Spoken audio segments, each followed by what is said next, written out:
सात द्वारों के चक्रव्यूह में पल पल पिसती नारी, पहला द्वार सेना नायक सा पिता, सिर पीटता पुत्री आगमन पर, तंज कसता पत्नी पर, सभी खोजते नवजात को, न किन्नर न बधाई न लड्डू न पंडित, न कुंडली न मेहमानों का लगता जमघट, सात द्वारों के चक्रव्यूह में पल पल पिसती नारी। पायदान में नहीं किसी की, न चौखट पर पड़ी हुई हूँ, न दुत्कारे कोई मुझको, अपने दम पर खड़ी।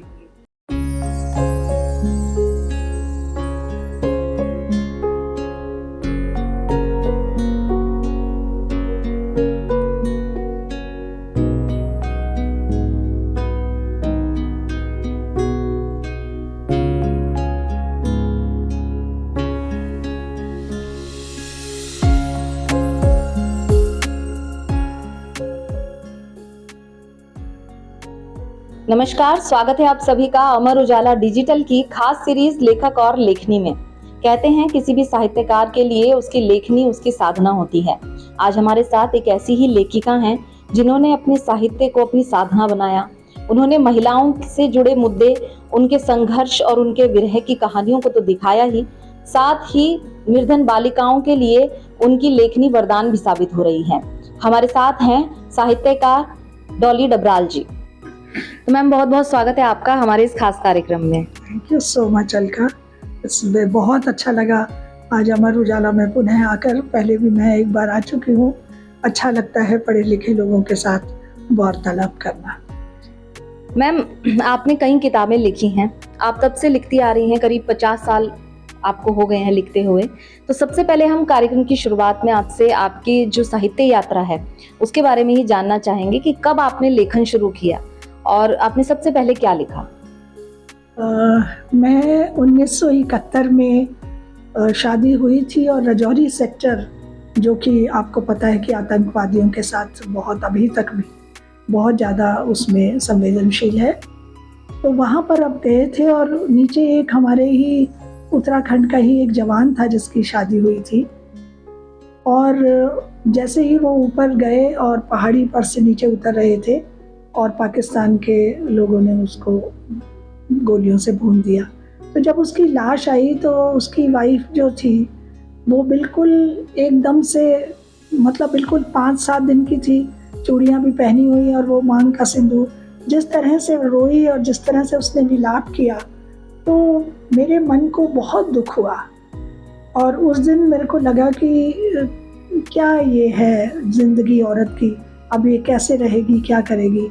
तो मेरी पहली कविता जो थी वो वहाँ पर से शुरू हुई, सात द्वारों के चक्रव्यूह में पल पल पिसती नारी।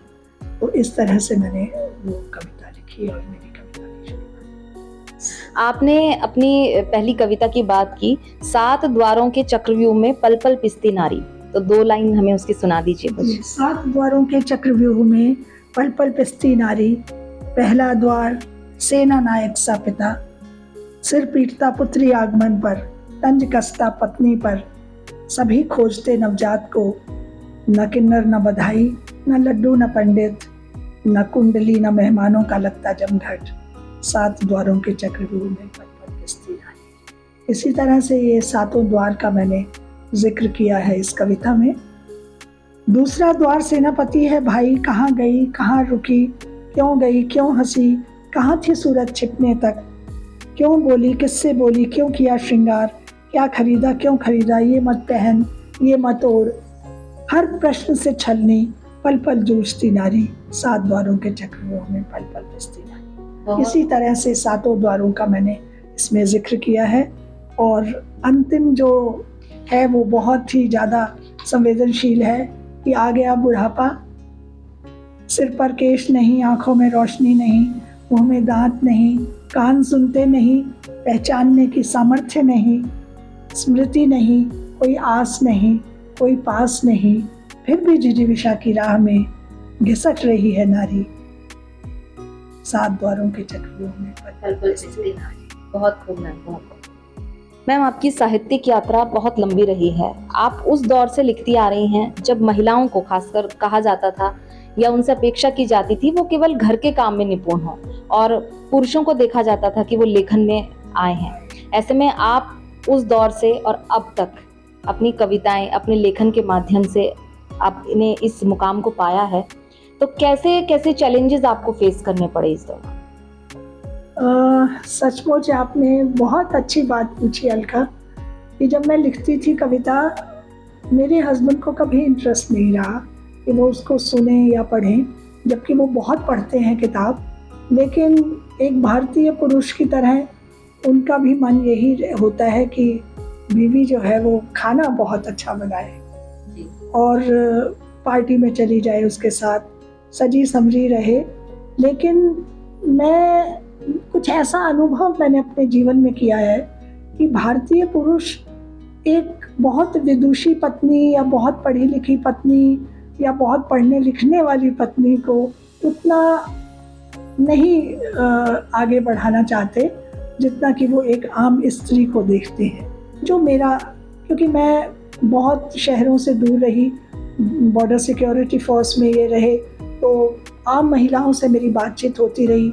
और मैंने चूँकि 50 साल पढ़ाया, तो मेरी सब किस्म की औरतों से बात होती थी, सब टीचर, सब बैकग्राउंड से आती थी।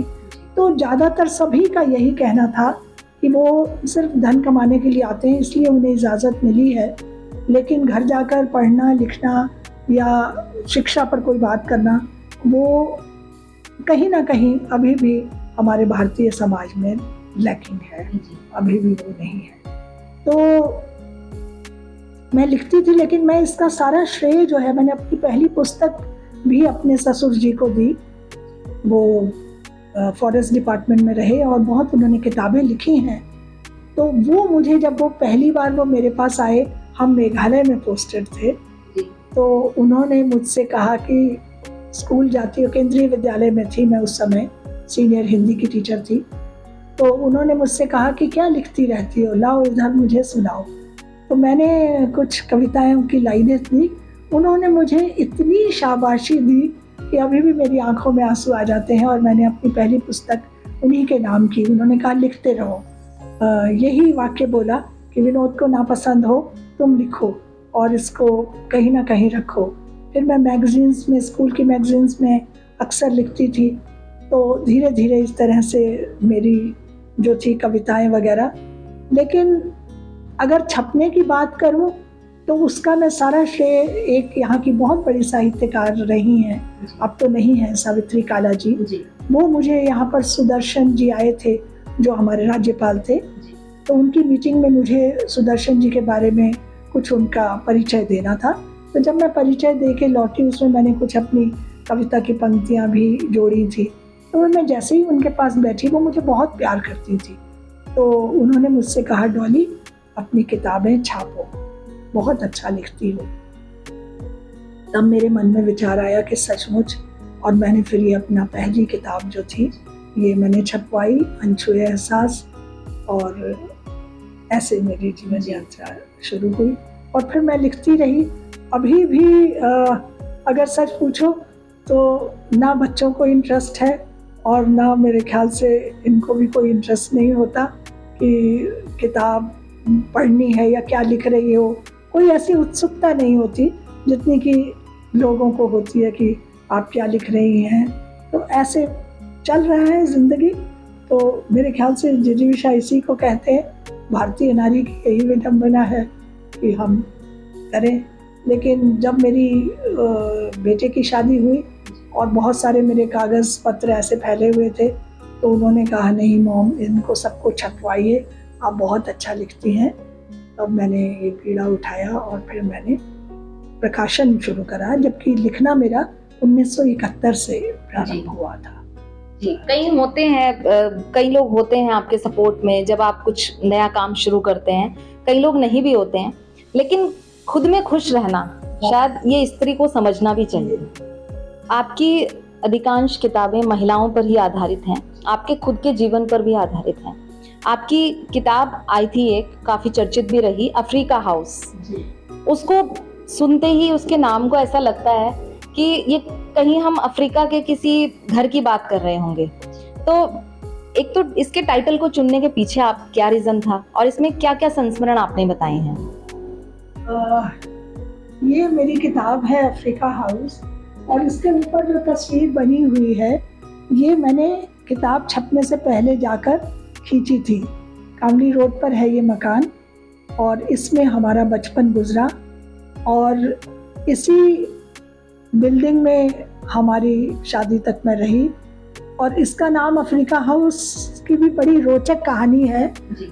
वो ये कि हम 6 बहनें थे, 2 की डेथ हो गई तो 8 थे, 6 जिंदा थे और भाई हमारा एक ही था। तो भाई के नाम पे वो कहें माता जी की भाई के नाम पे घर का नाम होना चाहिए, लड़कियां कहें जी हमारे नाम पे होना चाहिए। तो बड़ा द्वंद्व बचा हुआ था। तो फिर हमारी चौथी नंबर बहन ने बताया कि नहीं, ये पिताजी अफ्रीका में रहते हैं तो इसका नाम अफ्रीका हाउस रखो। तो उसका मकान का नाम जो था वो अफ्रीका हाउस रखा गया जी। तो उस तरह से ये। और इसका भी मुझे लिखने का कुछ मालूम नहीं था, गद्य मैंने इससे पहले कभी लिखा नहीं। डॉक्टर शेरजंग गर्ग एक बहुत बड़े शायर हुए हैं, मतलब उनकी 1962 में जो शायरी की किताबें फैज़ और मोमिन के साथ और गालिब के साथ जहाँ पर गज़लें और शेर छपते थे उनके साथ उनकी नज़में आती थी। बहुत बड़े शायर हुए और वो देहरादून के ही थे। अच्छा। देव कॉलेज के पढ़े हुए। तो किसी ने जब मेरी पहली किताब का विमोचन हुआ तो कहा कि किसको बुलाओगी, तो यहाँ पर तो मैंने देखा कि सभी लोग आते रहते हैं। तो मैंने कहा किसी ऐसे आदमी को बुलाना चाहती हूँ जो कभी देहरादून में रहा तो हो पर आया ना हो। तो उन्होंने कहा कि ऐसे ऐसे हैं डॉक्टर शेरजंग, पर वो आएंगे नहीं, वो तो बहुत विद्वान और नामी शायर हैं। तो मैंने कहा अच्छा, मुझे ज़रा नंबर ढूंढ के दीजिए। तो डॉक्टर अतुल शर्मा है यहाँ पर, उन्होंने मुझे नंबर दिया उनका, जनकवि जो है। तो उन्होंने कहा कि वो पर बात नहीं करेंगे, वो आएंगे नहीं। मैंने कहा अच्छा चलो। मैंने मिलाया तो बोले, बहुत अच्छी पतली आवाज़ थी उनकी।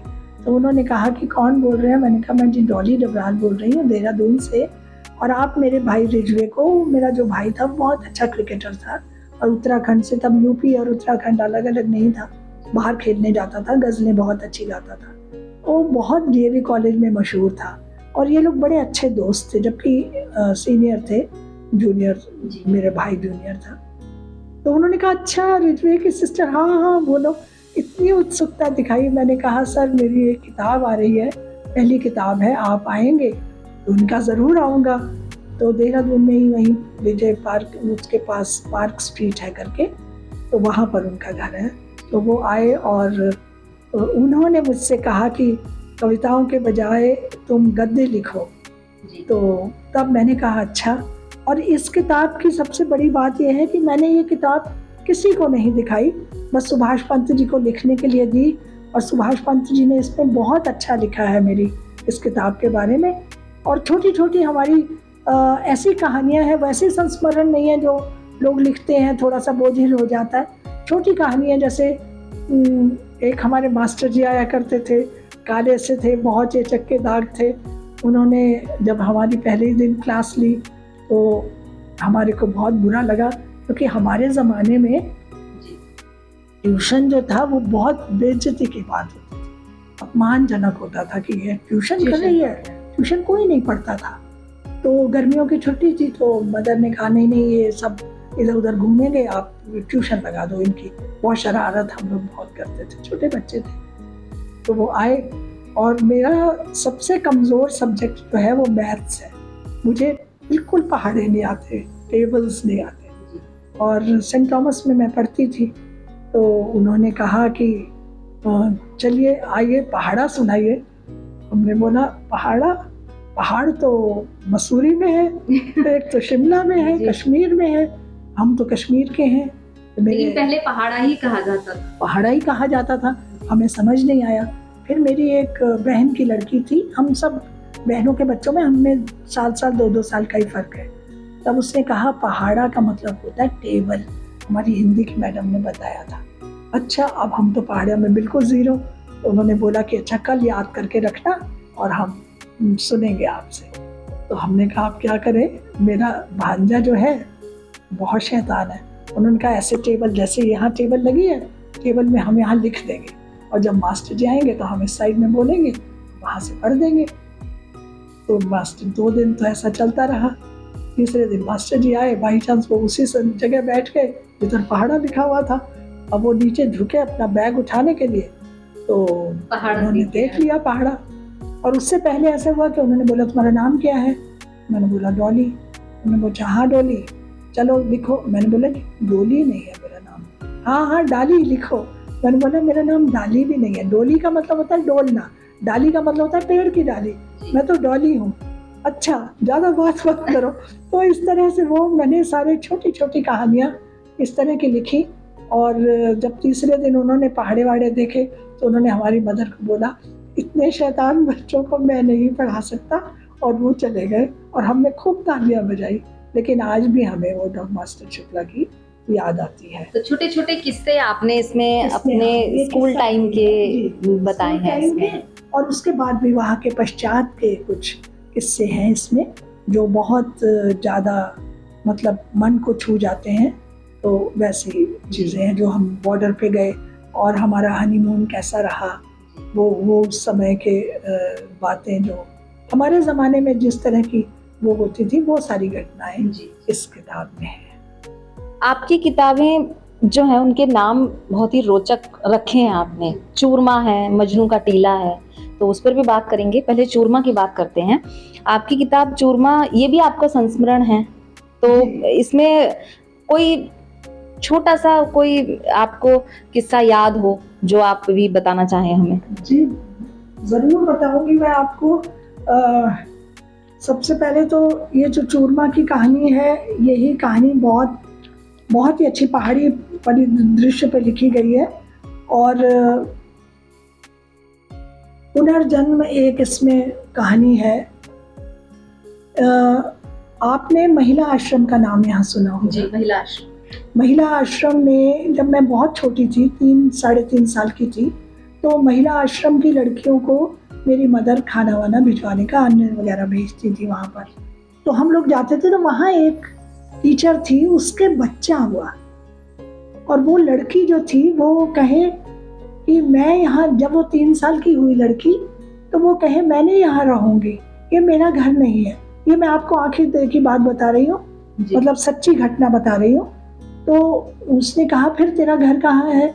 उसने कहा चलो मैं बताती हूँ। उन दिनों टांगे चलते थे जी। वो टांगे बैठी टांगे वाले को बोलती रही यहाँ चलो यहाँ चलो यहाँ चलो, और उसके बाद वो उसको डालन वाला ले गई। और डालन वाला में कोई बहुत अमीर लोग रहते थे, कोई सेठ, मुझे अभी नाम याद नहीं है, उनके घर ले गई।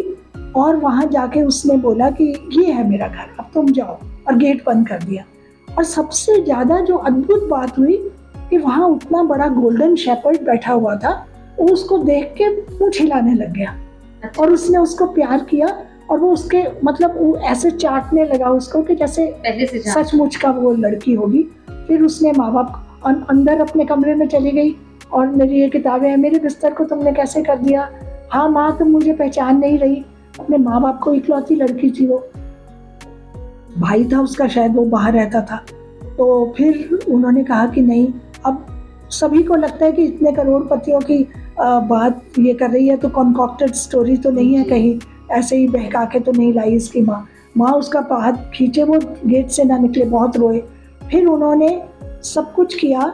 उसके बाद क्या हुआ कि वो माने ही नहीं, वो माँ बाप ना, कि नहीं ये हमारी लड़की नहीं हो सकती, जबकि इस पूरी कहानी में मैंने सब कुछ बताया है।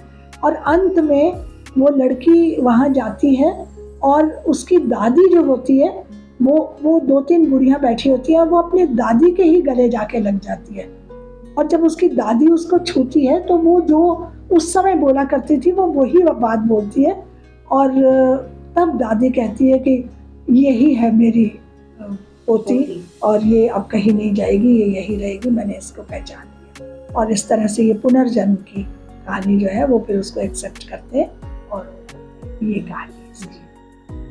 आपने काफी कविताएं लिखी हैं, कविताओं से ही आपने शुरुआत भी की थी, तो कोई कविता जो आपको सबसे पसंदीदा हो, आप वो भी हमारे दर्शकों को थोड़ा सुना दीजिए। जी, मेरी किताबें तो कई छपी हैं इसमें, लेकिन जो मुझे, चूंकि स्त्रियों पर लिखती हूँ, तो मेरा जो अपना एक परिचय है वही मैं देना चाहूँगी यहाँ पर, कि क्या स्त्री जो है वो आज की स्त्री क्या है उसके बारे में कुछ थोड़ा सा बताना चाहूँगी।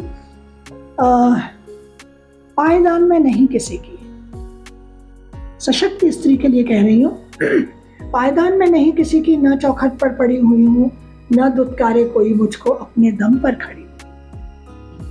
तुंग शिखर की बर्फ नहीं मैं, दिनकर मुझको पिघला डाले। नन्ही सी एक बूंद नहीं मैं, नदियां पोखर भी बहला ले। आंधी नहीं न हूं झक्कड़ सी, आंधी नहीं न हूं झक्कड़ सी, क्षण भर आकर जो खो जाए। मैं हूं एक ओस बूंद की, हर एक मन को जो नहलाए।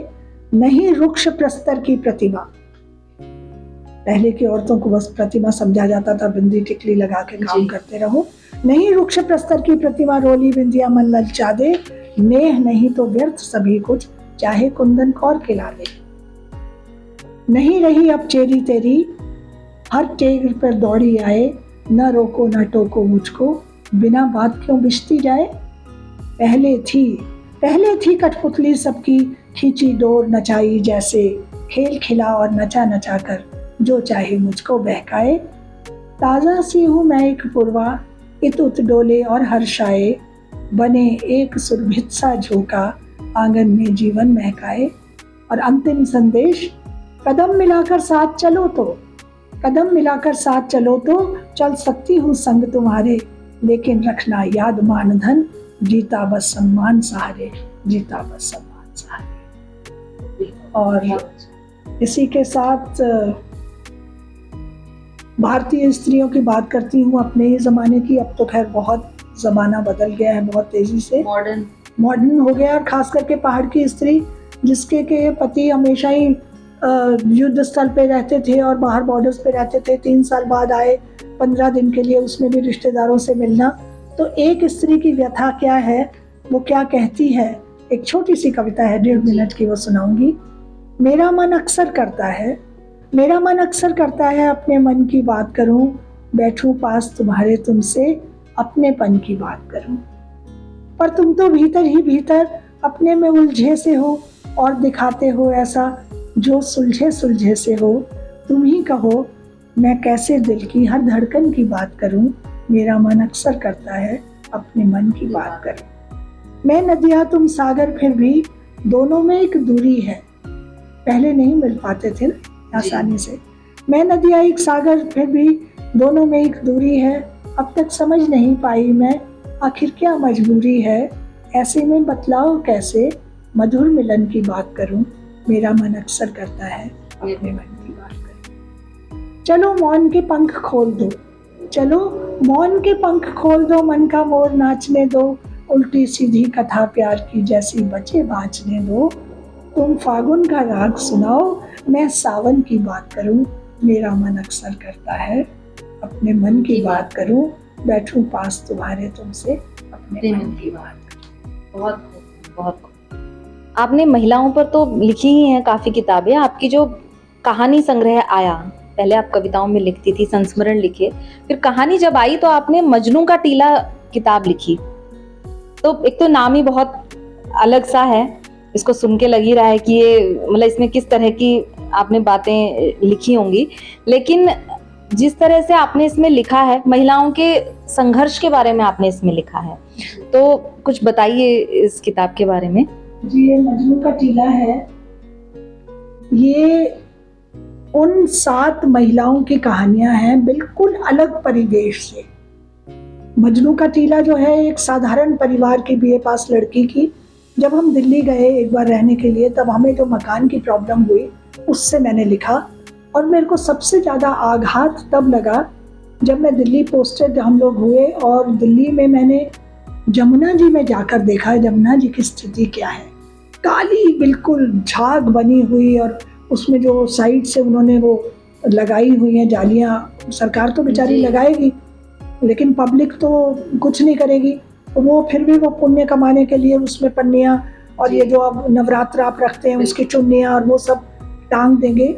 उसकी दुर्दशा देखी। और उसके बाद जब हम राजघाट गए, और राजघाट में शांतिवन से लेकर इंदिरा गांधी जी से लेकर सारा पूरा गांधी परिवार की करोड़ों रुपया खर्च किया हुआ है, उतना बड़े बड़े उन्होंने वो वन बनाए हुए हैं, उसमें वो बाहर पहरेदार बैठे हैं, आप एक च्युइंगम नहीं अंदर ले जा सकते, आप पर्स नहीं ले जा सकते, आप वहाँ पर कुछ खा नहीं सकते। तो इतनी सफाई, और खाली वहाँ मात्र 2 किलोमीटर के फर्क में जमुना जी, जो कि श्री कृष्ण के नाम पर है, चाहे हम कृष्ण को माने या राधा को ना माने, अपनी अपनी श्रद्धा है, लेकिन एक ऐतिहासिक नदी है हमारी, कम से कम हमें उसका रख रखाव तो करना चाहिए। तो उसी पर मैंने ये मजनू का टीला, क्योंकि मजनू का टीला जो एक कॉलोनी बसी थी 1963 में, पंडित नेहरू ने जब तिब्बतियों को बाहर भगा दिया था, उन्होंने दलाई लामा पे बात हुई थी तब, उसके लिए तो उसमें भी उनको घर की बहुत दिक्कत थी, और शराब उस समय खुलेआम नहीं बिकती थी। लेकिन मजनू का टीला जब वहाँ पर शुरू वो कॉलोनी बनी, तो वो जो वहाँ के लोग थे तिब्बती, उन्होंने कहा अब रहने के लिए क्या, तो हमें गवर्नमेंट ने थोड़ा बहुत टेंट वेंट दिए, फिर उन्होंने पक्की झोपड़ियाँ बनाई, लेकिन उनको रहने के लिए कुछ नहीं, तो उन्होंने अपने मोमोज, वो सबसे पहले मोमो और जो इनके खाने की वो और चीज़ें होती हैं, वो इन्होंने स्टॉल लगाने शुरू किए, और रेडियो पर, और वो लालटेन सी होती थी उस समय, वो लगाई, और उसी के नीचे वो बोतल रख देते थे और बोतल भी बेचने लगे। और वहाँ पर मैंने वो जमुना की और पानी की और चांदनी चौक की मार्केट की और इन सब ऐतिहासिक स्थलों को करते हुए ये मजनू का टीला जो मेरी पहली कहानी है। क्योंकि इसका नाम सुनते ही लगता है जैसे यहाँ पर मजनू का टीला है, तो ऐसा लगता है जैसे प्रेम संबंधों की बात हो रही है या कुछ है, लेकिन इसमें महिलाओं के संघर्ष की कहानी है उस वक्त की। वही पहली महिला यही है कि बीए पास है, उसको रहने के लिए कितनी तकलीफ होती है, कैसे उसके घर की समस्या है। दूसरी एक कहानी है संशय, जिसमें कि वो उसका लड़का जो है, इकलौता लड़का है, उसको बहुत मुश्किल से पढ़ाती है, उसका हस्बैंड बाहर भाग जाता है, उसको कुछ अल्जाइमर होता है, आता नहीं है वापस, और वो लड़का जो है उसको पढ़ा लिखा के वो विदेश भेजती है, और फिर वो वहाँ से आता है और आके मकान बेच देता है, और फिर वो कहता है कि मैं तुझे ले जाऊँगा, और फिर 3-4 साल तक उसका कुछ पता नहीं चलता। और जब वो उसको लेने के लिए टिकट भेजता है तो वो बहुत परेशान होती है कि मैं कैसे जाऊँगी, और एयरपोर्ट पे कोई नहीं, और वहाँ जो औरतें बैठी होती हैं उसमें विभिन्न औरतों की मनोदशा मैंने दिखाई है कि सब बात कर रहे हैं कि अच्छा बहन जी आपका लड़का नहीं आया ना, यहाँ तो ऐसे ही करते हैं कि लड़के को माँ को छोड़ देते हैं और बस वो आते ही नहीं है लेने के लिए।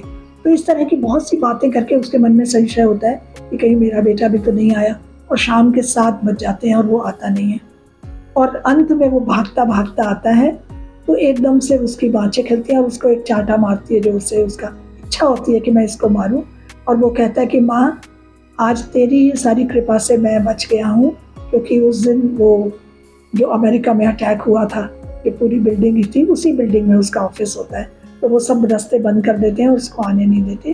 तो इस तरह से एक ये कहानी है, और उसमें बाकी 5-6 कहानियां हैं। तो छोटी सी जगह की कहानी है, लेकिन उन महिलाओं के भाव बहुत बड़े हैं। भाव है हर अलग अलग महिला के, इसमें 7 कहानियां जो है। एक छोटी लड़की है जो फैसला कहानी है, वो मैंने अपने, क्योंकि मेरा MA साइकोलॉजी रहा, तो एक छोटी सी अबोध बच्ची किस तरह से परिस्थितियां उसको विद्रोह करने पर आमंत्रित करती हैं, और किस तरह से उसकी पर्सनैलिटी बदलती है, वो कैसे एक क्रूएलिटी को जन्म देती है जब उसके हस्बैंड को, जो विकलांग होता है, उसको उसके भाई जायदाद के लिए मार देते हैं, तो वो रोज सोचती है कि मैं इनको कैसे बदला लूँ, मैं इनको कैसे मारूं।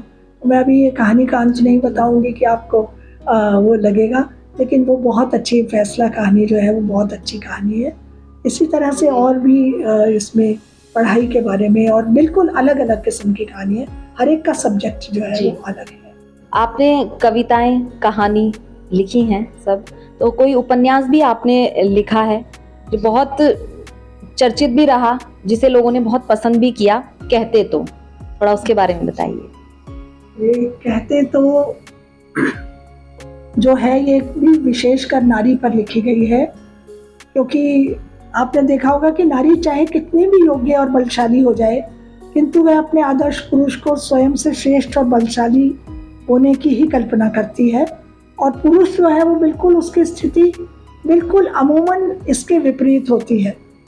वह कल्पना में भी नहीं कल्पना कर सकता, और न चाहता है, न स्वीकार करता है और इसी अहंकार के कारण देश की और विदेश में लाखों परिवार आज विघटित हो रहे हैं, क्योंकि आज स्त्रियों की दशा जो है वो पढ़ने लिखने लगी हैं, वो बाहर जाती हैं, अपने का पति से भी कई बार ज़्यादा कमाती हैं, लेकिन पति अभी भी उसको हेय दृष्टि से देखता है। तो उसी के बारे में ये जो मैंने ये कहते तो किताब है, ये मेरी बहुत पसंद की गई और आप मानेंगे नहीं कि 300 प्रतियां पहले ही दिन मेरी इसकी लोकार्पण पे ही बिक गई थी। और इसमें मैंने डॉक्टरों के प्रति, जो कि आजकल हर घर में बेचारे परेशान होते हैं कि अगर एक बार आप बीमार हो गए और हॉस्पिटल के चक्कर में पड़ गए तो लाखों रुपए आपके खर्च हो जाएंगे, आपके अनाप शनाप दवाइयाँ मंगवाएंगे, इंजेक्शन्स मंगवाएंगे, और किस किस्म का भ्रष्टाचार है उस पर। और एक IAS ऑफिसर की कहानी है, जो पढ़ी लिखी लड़की जो है उसकी शादी हो जाती है, लेकिन वो बहुत, क्योंकि वो शराब विभाग में है तो कैसे वो पीता है और किस तरह से उसको प्रताड़ित करता है, उसको वो नहीं देखता। तो उसकी कहानी है ये। मैंने प्रशासनिक अधिकारियों की और डॉक्टर्स की, दोनों की इसमें पोल खोलती व्यवस्था को दिखाया है। और कहते तो जो है इसमें 2 लव स्टोरीज साथ साथ में चलती हैं। एक ही परिवार की 2 लड़कियां हैं, एक गांव से है चाचा जी की और एक शहर में आके बस गई। शहर वाली के फादर डॉक्टर थे तो उन्होंने उसको डॉक्टर बनाया, और उसको कोई प्रणय निवेदन करता है जब वो पढ़ रही होती है तो वो कहती है कि नहीं, इन सब चीज़ों में मत मुझे फंसाओ, मुझे पढ़ना है और मुझे आगे बढ़ना है, and don't ever talk to me, ऐसे वो उसको डांट देती है और वो चला जाता है। और उसका ये होता है कि वो भी गोल्ड मेडल लेता है, वो भी बहुत अपनी पढ़ाई में लगता है। और जो दूसरी लड़की है उसकी वही IAS ऑफिसर से शादी हो जाती है और उसका जीवन बेकार हो जाता है। बहुत बाद में जब वो कॉलेज में बहुत मुश्किल से पढ़ाने जाती है, थोड़ा छुप के कभी जाती है ऐसे सब्स्टिट्यूट क्लासेस लेने के लिए, तो वहाँ उसको कोई बहुत पढ़े लिखे वो मिलते हैं और उसके साथ उसका प्रेम हो जाता है। और इसी बीच में उसका एक्सीडेंट होता है और ये लड़की जो है ये डॉक्टर बनती है और विदेश में इसका वो होता है। इसने पहले ही कहा होता है कि मेरा कभी विदेश में सेमिनार होगा जहाँ मैं बोलूँगी, इंडियन डॉक्टर विदेशी डॉक्टर्स को संबोधित करे, वहाँ ये बोलती है। तो इतने साल तक इसका कोई संबंध अपने उस पहले वाले जिससे इसने डांटा होता है उसको नहीं मिलती, और वो लास्ट में आता है और होटल में उसको मिलता है और तब कहता है कि, वो कहती है अरे आप, तो वो कहता है हाँ मैं यहाँ डॉक्टर था, मेरा भी सेमिनार था, मुझे आज बहुत अच्छा लगा कि जहाँ तुम पहुँचना चाहती थी वहाँ तुम पहुँच गई, लेकिन अभी भी मैं जो उसने वो वाक्य कहा होता है कि मैं तुम्हें चाहता हूँ, वो आज भी मैं उस पर अटल हूँ और मैं तुम्हारी इंतज़ार करता हूँ। तो वो कहती है अरे तब मुझे कहते तो। ये इसका कहानी हुआ है और बहुत लोगों ने इस नॉवल को पसंद किया। प्रेम का एक अलग रूप दोनों के प्रेम दिखाया इस बिल्कुल अलग है। उसका भी जो है वो लास्ट तक उसके साथ रहती नहीं है, प्रेम करते हैं और अंत में वो चला जाता है। उसका एक बार मतलब उनका शारीरिक संबंध होता है लेकिन वो बताती नहीं है। उसका बेबी हो जाता है, उसी बीच में उसके हस्बैंड की डेथ हो जाती है, वो बड़ा हो जाता है। तो जब स्टेशन पे छोड़ने आते हैं, लास्ट सीन है जो दूसरी कज़न है कि वो बैठे हुए हैं और वही जो टीचर है वो आता है अंदर और वो पहचानता है, तो वो कहते हैं कहाँ जा रहे हो, और इस तरह से वो स्टेशन पे बैठ के बात करते हैं। तो वो भी गाड़ी में जाता है और कहते हैं कि जब वो उसका लड़का आता है उसको लेने के लिए कि मॉम चलो, तो वो उसको देखता है तो उसकी बिल्कुल प्रति छाया होती है, तो वो पहचान जाता है कि ये मेरा बच्चा है। तो वो भी कहता है कभी कहती तो। आपने प्रेम की बात की, महिलाओं के बारे में आप लिखती हैं, उसमें प्रेम विरह संघर्ष सभी चीज़ों को आपने दिखाया है। सबसे लंबा प्रेम पत्र भी आपने लिखा, तो थोड़ा उसके बारे में बताइए। ये किताब जो मैं ऐसा जानती, इसका शीर्षक मैंने पहले रखा था अप्रेषित पत्र, क्योंकि ये पत्र भेजा नहीं गया है और ये एक लंबा प्रेम पत्र है उन 63,000 औरतों के बारे में पंजाब प्रोविंस की, जिनके हस्बैंड आते हैं, शादी करते हैं और चले जाते हैं और कहते हैं तुम्हारा वीज़ा बन जाएगा तब मैं तुम्हें ले जाऊंगा, लेकिन वो आज तक कभी लेके नहीं गए। ये अखबारों में आ चुका है हिंदुस्तान में भी ये आर्टिकल आया था, 63,000 औरतें जो हैं वो इंतज़ार में हैं अभी भी। तो तब मेरे मन में ये आया, और मेरे घर में भी हमारी एक सबसे बड़ी सिस्टर की लड़की थी, उसके भी हस्बैंड ऐसे ही चले गए थे बाहर और फिर कभी लौटे नहीं, और उसका भी एक छोटा बेबी था, अभी तो वो नहीं है। तो तब इन सब से मैंने वो करके ये किताब लिखी। तो अभी इस 146 लंबे पृष्ठ पत्र जो है ये वो ही लिखती है, क्योंकि उसके पास उसका एड्रेस नहीं है जी। तो ये पत्र जो है ये उस तक पहुंचता नहीं है, कभी वो डालती ही नहीं है, क्योंकि जब एड्रेस ही नहीं है, एक बार वो टेलीफोन करती है तो नंबर डज नॉट एग्जिस्ट आ जाता है, तो वो कहती है कि ये नंबर ही जब एग्जिस्ट नहीं है। और अंत में उसके फादर की बहुत ज़्यादा, दोनों फैमिलीज जो हैं आमने सामने है जिससे इसकी शादी हुई है। वो लड़का इसके साथ बचपन में बढ़ा है, पला है, और बचपन में ऑब्वियसली जब एक कॉलोनी में रहते हैं तो छोटे बचपन में प्यार हो जाता है। और उसके फादर जो है वो इकलौता लड़का है, शिवम है उसका नाम, और उसको वो विदेश भेजना चाहते हैं पढ़ने के लिए। तो सब कहते हैं कि ये विदेश जाएगा तो वहीं गौरी मैम से शादी कर लेगा, इसको शादी करके भेजो। और ये 12वीं क्लास में है लड़की, और इससे उसकी शादी कर देते हैं 1-2 घंटे के अंतराल में ही। तो उसको समझ नहीं आती कि मैं क्या बोलूँ क्या नहीं करूँ, और मतलब साथ में भी नहीं, वो बैठती तक नहीं है। और दूसरे दिन उसकी फ़्लाइट होती है और वो कपड़े, तो वो सोचती रह जाती है कि अब पत्र आएगा। पहले वो पत्र लिखती है कि मैं तुम्हारे पत्र के इंतज़ार में हूँ, इस तरह से वो पत्र लिखती रहती है, और उसका पत्र कभी नहीं आता। फिर अंत में जाके जब वीडियो कॉल, उसके फादर की डेथ होती है, तो एक वीडियो आता है, और वो बाई चांस उसकी मदर नहीं उठ पाती, मदर इन लॉ, तो वो उठती है और वो फ़ोन उठाती है तो देखती है कि शिवम है उसमें। तो एकदम भौचक्की हो जाती है, उसके थोड़े सफ़ेद बाल हैं और ऐसे हैं, और वो उसको कहता है तुम सुचित्रा तुम। तो वो लास्ट में फिर वो कहती है कि सुचित्रा से सुचि तक, पहले सुचि थी, सुचि यही है उसका नाम, और अब सुचित्रा तक का बंधन। तो इस तरह से वो, और उसके पीछे ही लास्ट सीन में उसके दोनों बच्चे डैड डैड करते हुए आ जाते हैं कि mom is calling you for breakfast. तो वो चली जाती है और फिर वो छोड़ देती है उसको। और इसका अंतिम पत्र बहुत अच्छा है कि वो जब कहती है कि मेरा क्या कसूर था, जो मुझे तुम पहले बता देते तो मैं मतलब मैं नहीं करती तुमसे विवाह, या मैं इतने साल तुम्हारा इंतज़ार नहीं करती। इस बीच में उसको बड़ा अच्छा एक डॉक्टर का पत्र भी आता है, जो मतलब देखने आते हैं उसको शादी के लिए। सब कहते हैं कि तू कर ले, वो तो आएगा नहीं, लेकिन वो करती नहीं है क्योंकि बचपन का प्यार होता है और उसको भूल नहीं सकती। तो इस तरह से वो, अंत जानने के लिए तो हमें पढ़ना ही पड़ेगा। हाँ, अंत जानने के लिए पढ़ना पड़ेगा। और अंत जानने के लिए अब सब कह रहे हैं कि ऐसे कैसे हो सकता है कि उसने जवाब ना लिखा हो। तो अब मैं शिवम का जवाब लिखूंगी कि ये जैसे 63,000 महिलाओं की प्रॉब्लम है, हिंदुस्तानियों को विदेश में जाने का, विदेश में नौकरी करने का बहुत चाव है जी। लेकिन वो ये नहीं जानते कि किस तरह से ट्रम्प अब उन्हें खदेड़ खदेड़ के भेज रहा है। तो इस साल के अंत तक, अगले साल 2026 में मेरी ये पुस्तक, उसका जवाब आएगा कि वो किन परिस्थितियों के कारण जवाब नहीं दे सका, या वो कहाँ था, क्या था। तो शायद ये प्रेम पत्र तब पूरा हो जब आपकी अगली किताब आएगी। बिल्कुल।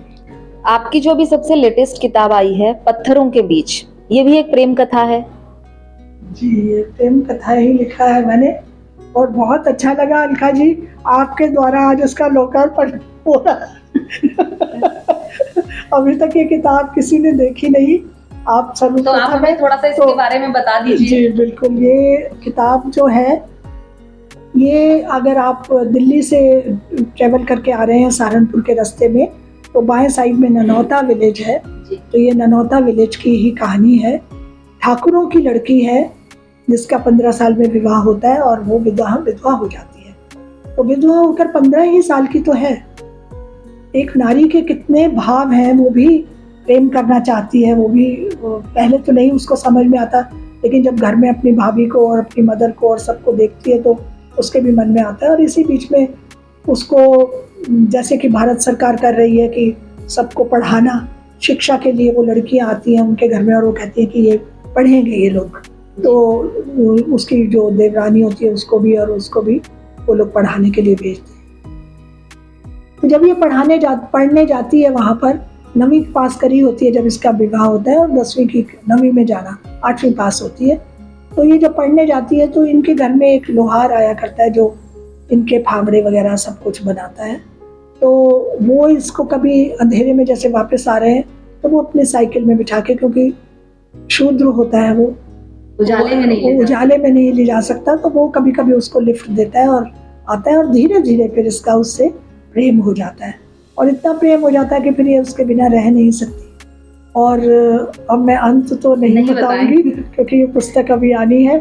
और इसी के साथ जो है, क्योंकि इस लड़की का, इसमें अगेन डॉक्टर्स के ही बारे में मैंने लिखा है कि उसका जो हस्बैंड है उसकी कैसे मृत्यु हुई। वो भी उसमें काम करता था, माइंस में काम करता था, और उसका माइन से उसकी टांग उड़ गई और फिर वो गैंग्रीन हुआ, और डॉक्टर्स ने कितना पैसा, मतलब उनका पूरा घर, पूरी जमींदारी, पूरे खेत, सब कुछ बिक जाता है और वो उसको बचा नहीं पाते, और वो विधवा भी हो जाती है। और अब वो जमींदार जो है, उसका जो भाई है, उस बेचारे को जाकर कोयले की खदान में नौकरी करनी पड़ती है, क्योंकि वो उस गांव में नहीं कर सकता, क्योंकि एक प्रेस्टीज है उसकी, एक मान प्रतिष्ठा है उसमें बनी हुई एक जमींदार के रूप में। तो वहाँ जाके फिर मैंने कोयले की खदानों का वर्णन किया है कि वहाँ पर जाके श्रमिकों का इस तरह से शोषण होता है, उन्हें किन परिस्थितियों का सामना करना पड़ता है, कितना विषैला पानी पीना पड़ता है, और कोई फल सब्जी वगैरह नहीं, उन सब चीज़ों का वर्णन है। और अंत इसका भी बाकी है बहुत अलग किस्म का अंत है इसका, कि जैसे जमींदारों के यहाँ होता है कि वो मार तो देते हैं, लेकिन फिर क्या होगा वो ये देखते हैं। आपने किताबें जब लिखी हैं इतनी, तो आप कितना बदलाव देखती हैं पहले की कविताओं में, उपन्यासों में या कहानियों में, और आज के लेखन में? आज के नए युवा राइटर्स हैं या जो पुराने भी हैं वो अब लिख रहे हैं, तो आप किस तरह से इस बदलाव को देखती हैं? मैं एक किताब अगर लिखनी, मेरी जो कविताओं की भी किताब है वो 6-7 साल में आती है, जो बहुत कोई भी विषय लेने के लिए, जैसे ये पत्थरों के बीच भी मैंने लिखा, या कहते तो में भी मुझे 2 साल लग गए। सारे डॉक्टर्स की मुझे अध्ययन करना पड़ा, IAS ऑफिसर्स कितने दिन बाहर रह सकते हैं, कितने दिन नहीं, क्या लिमिटेशंस हैं। उसी तरह से अगर जो मैं ऐसा जानती विदेश में क्या क्या रूल्स हैं, क्योंकि अब आएंगे, तो वो सब बहुत आपको रिसर्च करनी पड़ती है।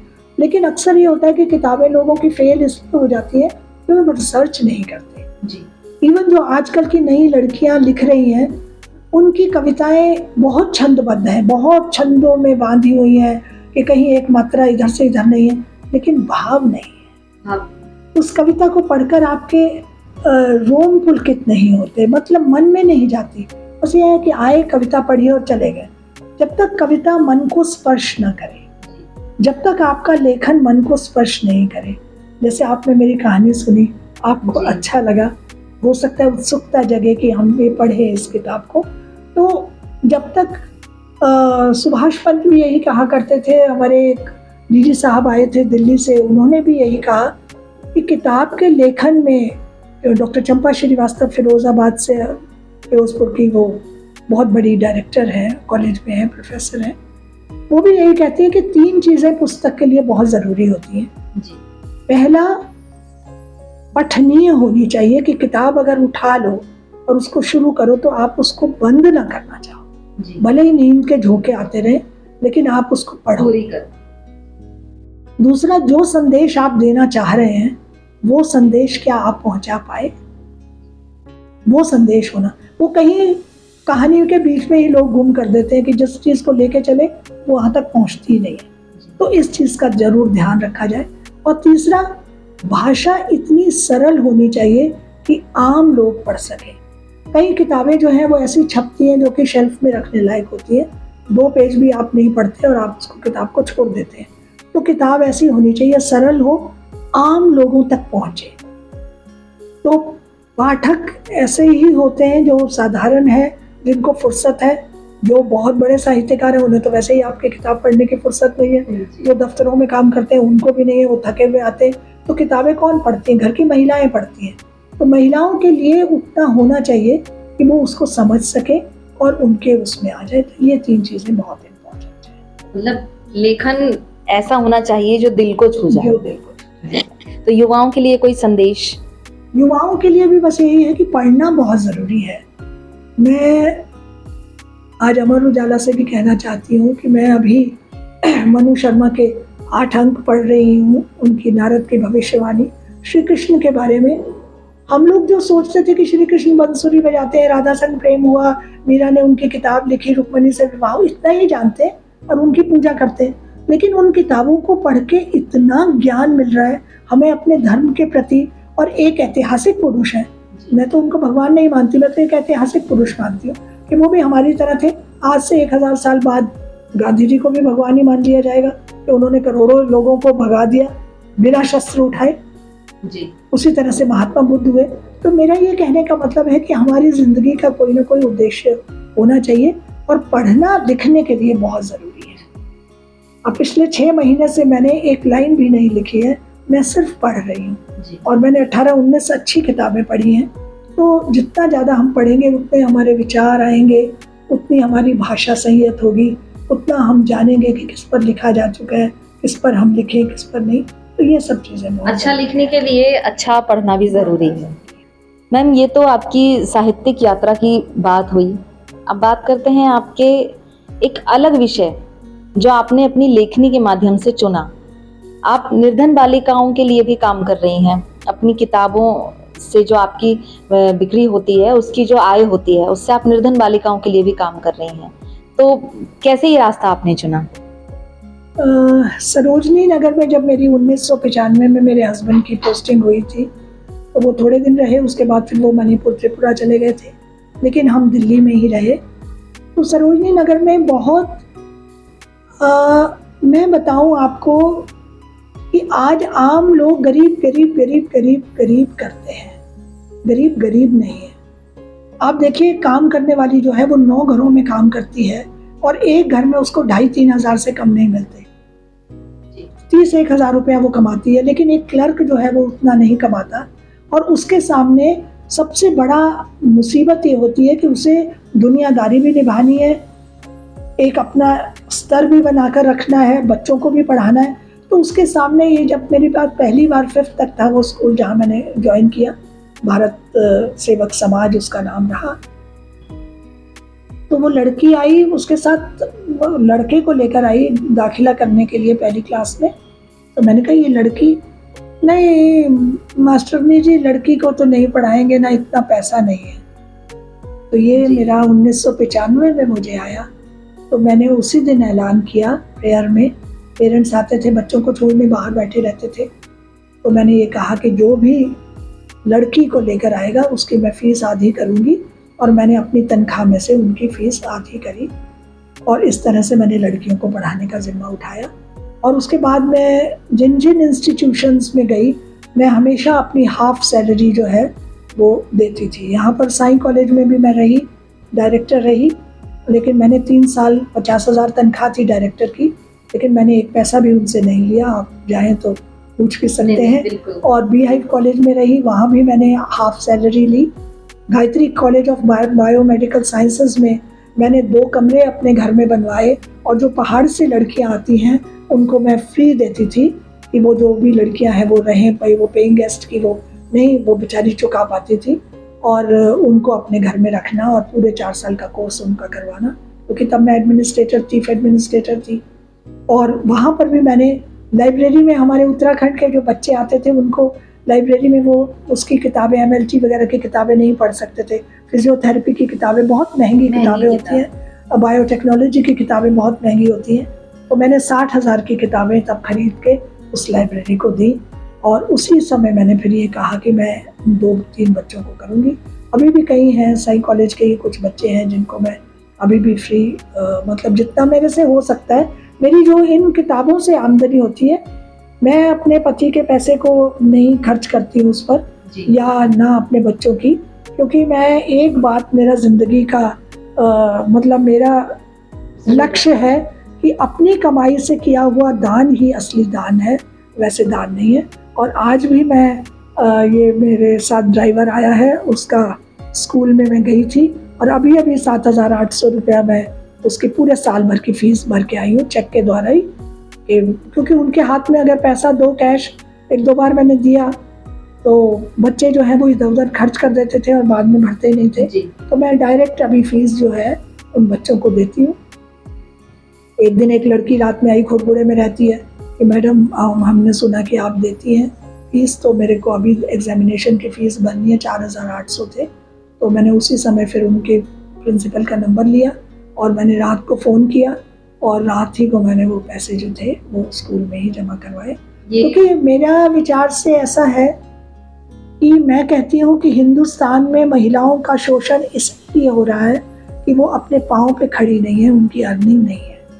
जब हम किसी पुरुष के ऊपर डिपेंड कर जाते हैं तो पुरुष उसका, सब नहीं, सबका कहने से मेरा मतलब नहीं है, लेकिन वो उसका जो मिडिल क्लास है या जो बिल्कुल बिलो पॉवर्टी है वो उसको पीटना, आप देखिए काम करने वालियों को कोई ऐसा नहीं होगा, 1% होगा जो दारू नहीं पीता हो। रोज़ वो पिटती हैं, रोज़ सुबह उनके नील पड़े होते हैं और वो आती हैं और बेचारी काम भी करती हैं और कमाती भी हैं, सब कुछ कर रही हैं। लेकिन अगर वो पढ़ी लिखी होती, किसी अच्छी जगह पे काम कर रही होती तो वो अपने पैरों पे खड़ी हो सकती थी। तो इस विचार से ही मैंने नारी को पढ़ाने के लिए ही किया, और मैं बाकी पैसे दान वगैरह में या मंदिरों में वो नहीं देती हूँ। मेरा काम बहुत ही अच्छा इनिशिएटिव है कि आप बालिकाओं को सबल बनाने का काम कर रहे हैं। तो ये थी हमारे साथ डॉली डबराल जी, जिन्होंने महिलाओं से जुड़े विभिन्न जो उनके एहसास हैं, उनके संघर्ष है, उनको बयां किया, अपनी लेखनी के माध्यम से समाज के विभिन्न परिदृश्यों को भी दर्शाया। ऐसे ही और शख्सियतों के साथ आपसे फिर मुलाकात होगी। तब तक आप जुड़े रहिए amarujala.com के साथ। अगर आप ये वीडियो YouTube पर देख रहे हैं तो हमारे चैनल को सब्सक्राइब करें और बेल आइकन को दबाना ना भूलें। अगर आप Facebook पर ये वीडियो देख रहे हैं तो हमारे पेज को लाइक करें।